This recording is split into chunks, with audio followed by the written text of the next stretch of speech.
আমাদের ছোট ভাইকে এখানে তেল তেল নিতে আসছিল, তো সামহাও মনে হয় রিজার্ভের জন্য বোতলে তেল নিতে চাইছে, তো ওরে বলে বোতলে দেয় নাই। আচ্ছা, ও সাইডে দাঁড়াইছিল, মানে আমি যতটুকু শুনেছি, এখন সিসিটিভি ফুটেজ আছে, চেক করতে হবে। বলতেছে মনিটর নষ্ট হইলে হবে না, হার্ড ডিস্ক তো আছে, কোনো কিছু তো আর অফিসের বাইরে না।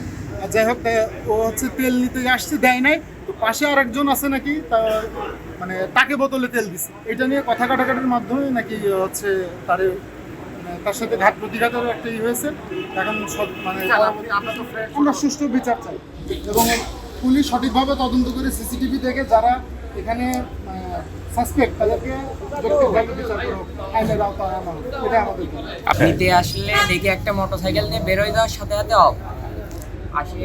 আমরা জাস্ট একটা বোতল কিনতে যাই ওইটুক টাইমে অফ করে দিচ্ছি। পরে এসে আমরা বললাম যে আমাদের গাড়ি অফ হয়ে গেছে, আমাদের একটু তেল দেন। পরে রাত ব্যবহার করে আমাদের ওই পাম্পে পাঠায় দিয়েছে। ওই পাম্পে চলে গেছি, মানে ওই পাম্পে তেল দিয়ে নিবি, তাই আমরা আবার ব্যাগ চলে আসি বাসার দিকে। যাওয়ার সময় দেখে আবার চালু এটা, তাইলে আমাদের তো তেল লাগবে, যেখানে দেবে সেখানে আসবো। এখানে এসছি দেখি 5 লিটারের বোতল লোড করছে আমাদের থেকে, এদিকে চলে যাচ্ছে রানিংয়ে। পিঠে হাত দিয়ে দাঁড় করাতে গেছি, তার কথা হচ্ছে যে তার গায়ে হাত দিয়ে আসছে। মায়ের শুনেছি যে এই কোনায় যে বসে, তারপরে ওই পাশে ওনার সাথে আরো একজন এসেছিল, ওই রোডের ওইখান থেকে দৌড়তে এসে গায়ে হাত দিয়েছে।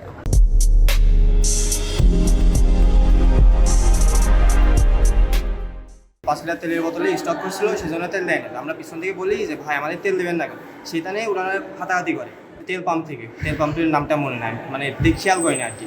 ওইখান থেকে হাতাহাতি করে, সে রানিং অবস্থায় তার এখানে বাড়ির পরে কিছুক্ষণ সুস্থ থাকার পরে যাই বাসায়, যখন যাই তখন থেকে তার মুখ থেকে গ্যাসলা ওঠে, ওঠার পরে আমরা সদরে নিয়ে আসি। পেশেন্টটা আসছে আমাদের এখানে মুমূর্ষু অবস্থায়। এখানে আসার পরে আমরা তাৎক্ষণিকভাবে তার পালস দেখলাম, পালস পাইনি। প্রেশার দেখলাম, প্রেশারটাও রেকর্ড করা যায়নি।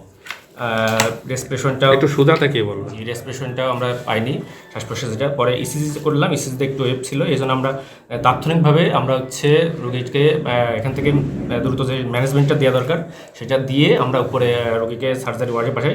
সেখানে চিকিৎসারত অবস্থায় রোগীটা আমাদের এখানে মারা যায়। তবে ওরা যেটা বললো আর কি, যে ওখানে হচ্ছে ওখানে নাকি মারধর করা হয়েছে, মারামারি করছে। মারার পরে সেটা আমরা এখানে নিয়ে আসছে। নেওয়ার পরে আমরা এখান থেকে যেটা পাইছি দেখে আর কি, ওর জন্য যেটুকুন যা চিকিৎসা দেওয়ার দরকার ছিল সেটা দিয়ে আমরা উপরে পাঠাই।